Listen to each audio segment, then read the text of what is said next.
तो दोस्तों आप सभी का आपके अपने YouTube चैनल आर के विथ एजुकेशन पर। दोस्तों आज हम हमारे जो बाल विकास और शिक्षा शास्त्र की जो टॉपिक वाइज प्रश्नोत्तरी चल रही थी उसके आज भाग 27 में जो हमने अभी तक पढ़ा है बाल विकास और शिक्षा शास्त्र में उन सभी के जो मिक्स प्रश्न है उनको इसमें हल करने वाले हैं। इसमें हमने 25% इसमें लिए हैं और वीडियो में हम 20% लेते थे, लेकिन इसमें हमने 25% लिए हैं। यदि आप यूट्यूब चैनल पर पहली बार विजिट करते हो तो यूट्यूब चैनल को सब्सक्राइब जरूर कर दें। और अगर इन प्रश्नों की पीडीएफ वगैरह आपको चाहिए तो हमारा टेलीग्राम चैनल है आर के विथ एजुकेशन, टेलीग्राम चैनल का नाम है आर के विथ एजुकेशन, तो उसको एक बार ज्वाइन जरूर कर लें। और आप इन प्रश्नों को अगर एक साथ देखना चाहते हो तो इसकी जो प्ले है वो है रीड साइकोलॉजी के नाम से हमने इसकी प्ले बना रखी है, तो आप एक बार उसको विजिट कर सकते हो। तो देखते हैं आज का पहला प्रश्न। तो पहला प्रश्न है विकास किसे कहते हैं। ऑप्शन 1 दे रखा है केवल शारीरिक वृद्धि, ऑप्शन 2 दे रखा है केवल मानसिक विकास, ऑप्शन 3 दे रखा है शारीरिक मानसिक और सामाजिक विकास, ऑप्शन 4 दे रखा है केवल बौद्धिक विकास, ऑप्शन 5 दे रखा है अनुत्तरित प्रश्न। तो विकास केवल शारीरिक वृद्धि को नहीं कह सकते, केवल मानसिक विकास को नहीं कह सकते, केवल बौद्धिक विकास को नहीं कह सकते। और वैसे भी अगर जिस प्रश्न में केवल शब्द का यूज हो रहा हो वो प्रश्न अक्सर उसका आंसर वो नहीं होता है। साइकोलॉजी में ज्यादातर जिनमें केवल केवल शब्द जो लिखा हुआ है वो जो ऐसे वाले जो ऑप्शन है वो ज्यादातर सही नहीं होते हैं। तो इसका जो सही आंसर रहेगा वो रहेगा विकास का मतलब है उसका शारीरिक विकास भी हो, मानसिक विकास भी हो और सामाजिक विकास भी हो। इसके अलावा और कौन कौन से विकास है, एक संवेगात्मक विकास है, संवेगात्मक विकास, भाषा विकास, ये सारे जो विकास है।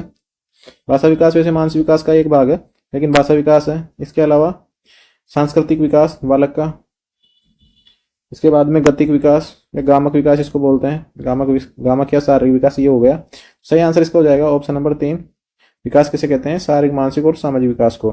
इसके बाद में अगला प्रश्न हमारा पियाजे के अनुसार संज्ञानात्मक विकास का पहला चरण कौन सा है। ऑप्शन 1 दे रखा है औपचारिक क्रियात्मक चरण, ऑप्शन 2 दे रखा है पूर्व संक्रियात्मक चरण, ऑप्शन 3 दे रखा है संवेदी ग्रामक और मोटर चरण, ऑप्शन 4 दे रखा है ठोस क्रियात्मक चरण और ऑप्शन 5 दे रखा है अनुत्तरित प्रश्न। तो औपचारिक क्रियात्मक जो अवस्था है ये तो है 11 से 13 वर्ष की, 11 से 13 वर्ष के बीच की लास्ट वाली जो अवस्था है, पांचवी अवस्था, चौथी अवस्था है ये।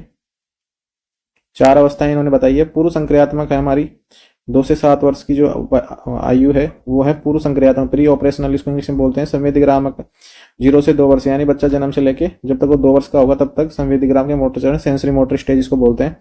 ठोस क्रियात्मक चरण वो है 7 से 11 वर्ष, 7 से 11 वर्ष। तो ये चारों अवस्थाएं हमारे साथ में आ गई है। तो विकास का पहला चरण हमसे पूछा है, तो विकास का पहला चरण है संवेदीग्रामक या मोटर चरण। सही आंसर हो जाएगा इसका ऑप्शन नंबर 3। सही आंसर क्या रहेगा, ऑप्शन नंबर 3 रहेगा। इसके बाद में दूसरे नंबर की जो अवस्था है वो है पूर्व संक्रियात्मक, तीसरी है ठोस क्रियात्मक चरण और चौथी है औपचारिक संक्रियात्मक अवस्था। इसके बाद में अगला प्रश्न हमारा बालक का सीखने का सर्वाधिक प्रभाव किससे पड़ता है। ऑप्शन 1 दे रखा है स्कूल के वातावरण से, ऑप्शन 2 दे रखा है उनके परिवार से, ऑप्शन 3 दे रखा है उसके समाज से, ऑप्शन 4 दे रखा है उनके खेलों से, ऑप्शन 5 दे रखा है अनुत्तरित प्रश्न। तो बालक को सीखने का जो सर्वाधिक प्रभाव किससे पड़ता है, इसका जो सही आंसर एग्जाम माना है वो माना है स्कूल के वातावरण को इसमें सबसे सही माना है। वैसे इसका जो सही आंसर होना चाहिए वो होना चाहिए उनके समाज से। क्या होना चाहिए, उनके समाज से, क्योंकि बालक समाज में सबसे ज्यादा टाइम स्पेंड करता है। लेकिन जो एग्जाम में माना वो मैं आपको बता रहा हूँ स्कूल के वातावरण से। सही आंसर इसका ये माना है ए। इसके बाद में अगला प्रश्न है हमारा विकास का मुख्य लक्षण है क्या है। ऑप्शन 1 दे रखा है ये आयु के साथ स्थिर रहता है, ऑप्शन 2 दे रखा है ये सतत एवं क्रमबद्ध होता है, ऑप्शन 3 दे रखा है ये सभी व्यक्तियों में समान होता है, ऑप्शन 4 दे रखा है ये शिक्षकों पर निर्भर करता है, ऑप्शन 5 दे रखा है अनुत्तरित प्रश्न। तो मैंने आपको जब विकास के सिद्धांत पढ़ाए थे, विकास के सिद्धांत हमने पढ़े थे कि विकास एक तो क्या होता है निरंतर होता है। विकास क्या होता है निरंतर और सतत होता है। निरंतर ये बोल लो या सतत बोल लो। और एक होता है क्रमबद्ध, क्रमबद्ध का मतलब होगा एक रूप पैटर्न में, एक रूप पैटर्न से होगा, एक रूप पैटर्न से। निरंतर का मतलब तो ये है कि विकास कभी रुकेगा नहीं, विकास चलेगा आजीवन, आजीवन विकास चलेगा। क्रमबद्ध का मतलब हो गया एक रूप पैटर्न। इसका मतलब क्या है कि इसका मतलब ये है कि बालक सबसे पहले बैठना सीखेगा, फिर वो उठना सीखेगा, फिर वो चलना सीखेगा और फिर वो दौड़ना सीखेगा। यही क्रम बालक का जो है वो सभी बालकों में इसी प्रकार का क्रम रहता है। भले उनमें व्यक्तिगत भिन्नता उनकी दरों में हो सकती है कि भाई कोई बालक जल्दी बैठना सीख जाए, कोई जल्दी उठना सीख जाए, लेकिन जो क्रम रहेगा पहले बैठेगा फिर उठेगा और फिर चलेगा फिर दौड़ेगा। तो सही आंसर इसका रहेगा ये सतत और क्रमबद्ध होता है। यह आयु के साथ स्थिर रहता है, गलत है। ये सभी व्यक्तियों में समान होता है, नहीं होता है। ये शिक्षकों पर निर्भर करता है, नहीं करता है। तो सही आंसर इसका रहेगा ऑप्शन नंबर 2। सही आंसर क्या रहेगा, ऑप्शन नंबर 2 इसका सही आंसर रहने वाला है। इसके बाद में अगला प्रश्न हमारा सही शिक्षण विधि क्या है। ऑप्शन 1 दे रखा है केवल व्याख्यान देना, ऑप्शन 2 दे रखा है समूह चर्चा, ऑप्शन 3 दे रखा है पाठ्य पुस्तक पढ़ना, ऑप्शन 4 दे रखा है शिक्षार्थियों की भागीदारी, ऑप्शन 5 दे रखा है अनुत्तरित प्रश्न।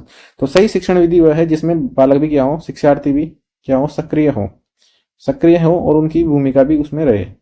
जो जिस शिक्षण विधि को हम पढ़ा रहे हैं उस शिक्षण विधि में बालक की भूमिका भी होनी चाहिए। तो इसका सही आंसर रहेगा शिक्षक की भागीदारी। क्या रहेगा? शिक्षार्थियों की भागीदारी होनी चाहिए बालक उसमें। जिस शिक्षण विधि से हम टीचिंग करा रहे हैं उसमें क्या होनी चाहिए? शिक्षक विद्यार्थियों की भी भागीदारी होनी चाहिए। ऑप्शन नंबर 4 इसका सही आंसर रहेगा। इसके बाद में अगला प्रश्न हमारा, प्रेरणा के मुख्य प्रकार कौन से हैं? ऑप्शन 1 दे रखा है आंतरिक और बाहरी, ऑप्शन 3 दे रखा है सामाजिक और व्यक्तिगत, ऑप्शन 3 दे रखा है सकारात्मक और नकारात्मक, ऑप्शन 4 दे रखा है सभी, ऑप्शन 5 दे रखा है अनुत्तरित प्रश्न।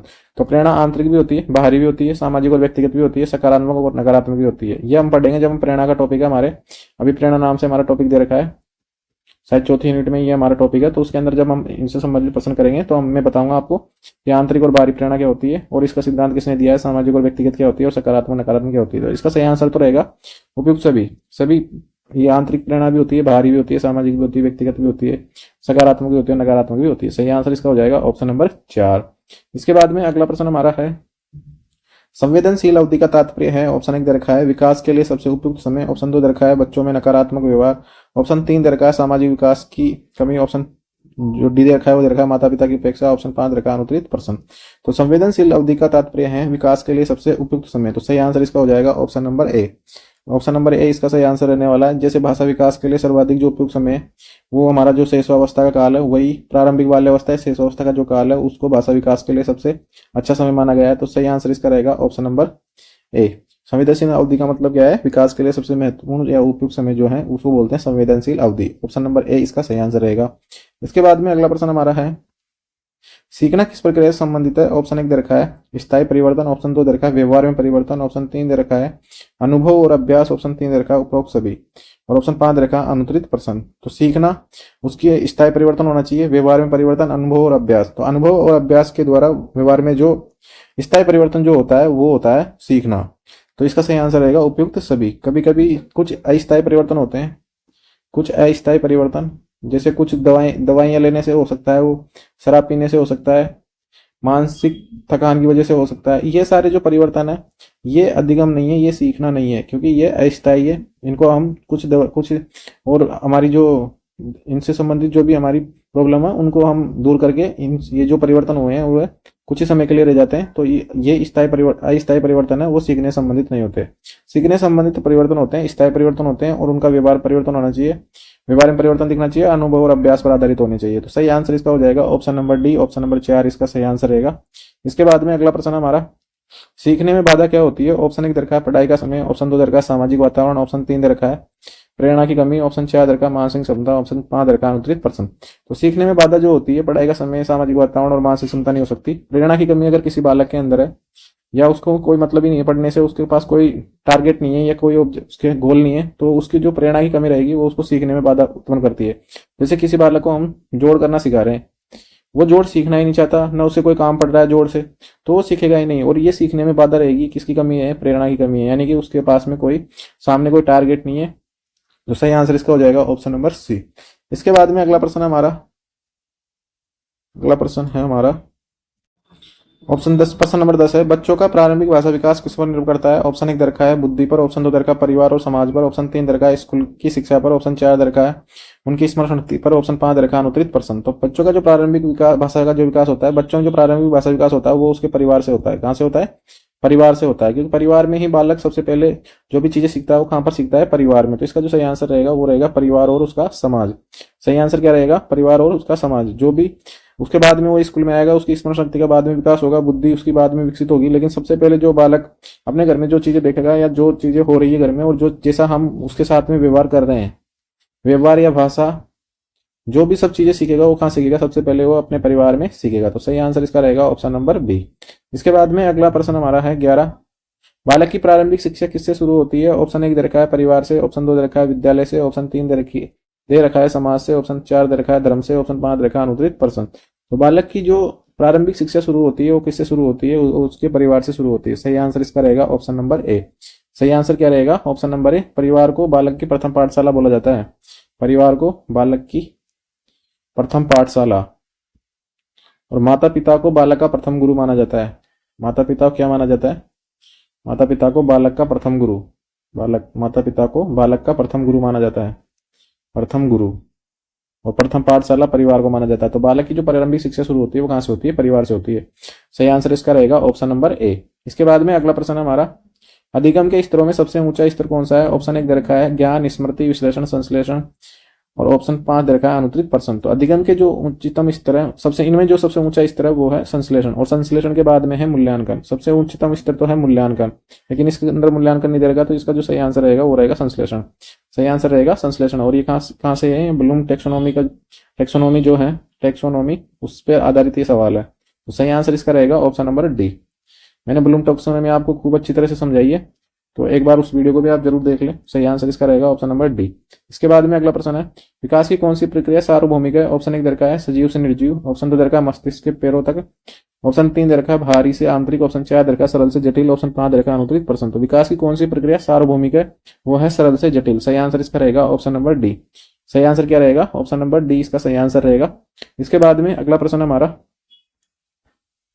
अधिगम की प्रभावशीलता किस पर निर्भर करती है? ऑप्शन 1 दे रखा है शिक्षक की कुशलता पर, ऑप्शन 2 दे रखा है सीखने के वातावरण पर, ऑप्शन 4 दे रखा है छात्रों की तैयारी पर, ऑप्शन 4 दे रखा है सभी पर, ऑप्शन 5 दे रखा है अनुत्तरित प्रश्न।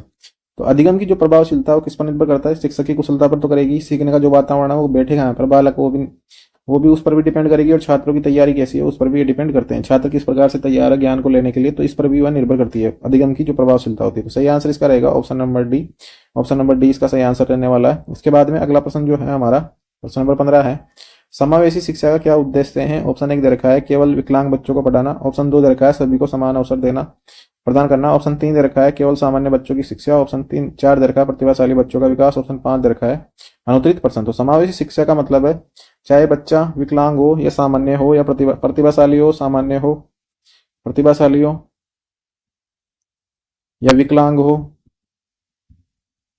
या पिछड़े बालक हो, सभी को एक साथ शिक्षा देना, यही है सभी को समान अवसर प्रदान करना, शिक्षा के लिए सभी को समान अवसर प्रदान करना, यही है समावेशी शिक्षा का मतलब। तो सही आंसर इसका हो जाएगा option number B. Option number B. और इसकी जो सबसे ज्यादा बातें की गई है वो की गई है नेशनल एजुकेशन पॉलिसी 2020 में, एनईपी में समावेशी शिक्षा की बहुत ज्यादा बात की गई है, और आने वाले टाइम पर हमको ये देखने को मिल रहा है काफी जगह जो है विशेष शिक्षकों की नियुक्ति की जा चुकी है स्कूलों में। विशेष शिक्षकों, अगर एक बच्चा भी अगर वहां पर स्पेशल कैटेगरी से है तो वहां पर एक टीचर लगा दिया गया है, और आने वाले समय में जो स्पेशल बीएड और बीएसटी से कर रहे हैं वो इसी शिक्षा का परिणाम है, समावेशी शिक्षा का परिणाम है। तो सही आंसर इसका रहेगा बी। इसके बाद में अगला प्रश्न है हमारा, अगला प्रश्न है प्रश्न नंबर 16 है हमारा, बाल विकास का अध्ययन किसका अध्ययन है? ऑप्शन 1 दे रखा है मानसिक विकास का, ऑप्शन 2 दे रखा है शारीरिक विकास का, ऑप्शन 3 दे रखा है संपूर्ण व्यक्तित्व विकास का, ऑप्शन 4 दे रखा है सामाजिक विकास का, ऑप्शन 5 दे रखा है अनुत्तरित प्रश्न। तो बालक विकास का अध्ययन किसका अध्ययन है? मानसिक विकास का भी है, शारीरिक विकास का भी और सामाजिक विकास का है, लेकिन संपूर्ण व्यक्तित्व का जो विकास है वही इसका अध्ययन है। तो सही आंसर हो जाएगा इसका, क्योंकि संपूर्ण व्यक्तित्व विकास में मानसिक विकास भी आ गया, शारीरिक विकास भी आ गया और सामाजिक विकास भी आ गया। तो सही आंसर इसका रहेगा ऑप्शन नंबर सी। इसके बाद में अगला प्रश्न हमारा प्रश्न नंबर 17 है, विकास का कौन सा सिद्धांत सिर से पैर की ओर विकास को समझाता है? ऑप्शन 1 दे रखा है परिपक्वता सिद्धांत, ऑप्शन 2 दे रखा है सिर पांव क्रमिकता सिद्धांत, ऑप्शन 4 दे रहा है, ऑप्शन 3 दे रखा है अधिगम सिद्धांत, ऑप्शन 4 दे रखा है संज्ञानात्मक विकास सिद्धांत, और ऑप्शन 5 दे रखा है अनुत्तरित प्रश्न। विकास का कौन सा सिद्धांत सिर से पैर की ओर विकास को समझाता है? तो वो होता है सिर पांव क्रमिकता सिद्धांत। इसको सेफेलोपोडल सिद्धांत भी बोलते हैं, सेफेलोपोडल सिद्धांत इसको बोलते हैं। मस्त का दो मुखी सिद्धांत इसको बोलते हैं, मस्त का दो मुखी सिद्धांत इसको बोलते हैं, यानी सिर से पैर की ओर सिद्धांत। और एक होता है केंद्र से परिधि की ओर, केंद्र से परिधि की ओर उसको बोलते हैं प्रोक्सिमल डिस्टेंस सिद्धांत, प्रोक्सिमल डिस्टल सिद्धांत। ये मैंने जब विकास सिद्धांत पढ़ाए थे खूब आराम से, इनको मैंने काफी 3-4 भागों में इसको समझाया था। तो सही आंसर इसका रहेगा ऑप्शन नंबर बी। इसके बाद में अगला प्रश्न है हमारा प्रश्न नंबर 18 है, सीखने का सबसे पहला स्तर कौन सा है? ऑप्शन 1 दे रखा है संज्ञान, ऑप्शन 2 दे रखा है समायोजन, ऑप्शन 2 दे रखा है स्मृति, ऑप्शन 4 दे रखा है ज्ञान, ऑप्शन 5 दे रखा है अनुत्तरित प्रश्न। तो सीखने का जो सबसे पहला स्तर है वो है ज्ञान। क्या है?